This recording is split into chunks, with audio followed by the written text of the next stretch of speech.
One of our customers was a healthcare provider with a very enlightened IT department, but despite that fact, they struggled. They did have a virtualization deployment of about 30 or 40 virtual machines on 6 ESX hosts, which the IT department loved.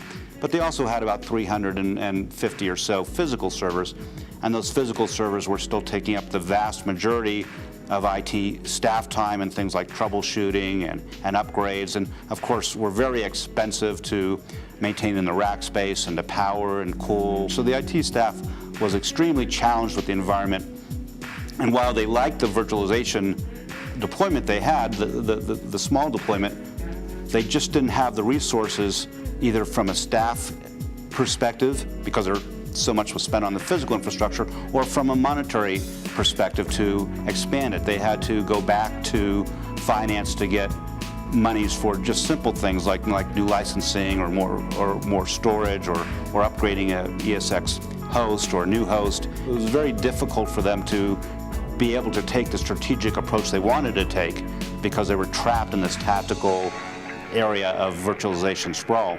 And by using ERS, what we did was we were able to give them a detailed analysis showing them by year on a discounted cash flow basis, using the organization's internal cost of capital, what the cash flow differences would be by virtualizing. And we first worked closely with the IT staff and the financial person associated with the IT staff to come up with the numbers that they felt were reasonable and that they would be able to justify to the senior executives.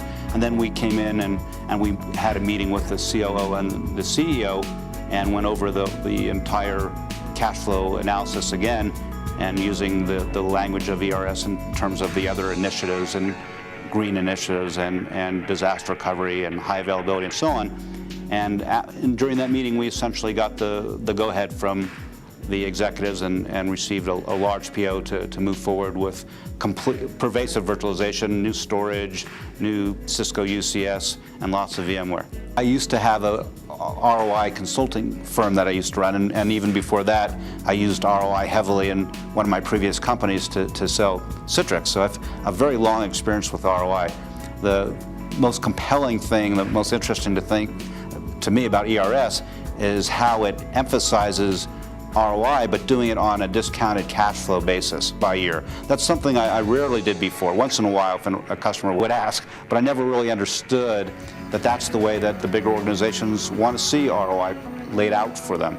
And that once you do, it makes it much easier for the finance people and the executives to make the appropriate decisions.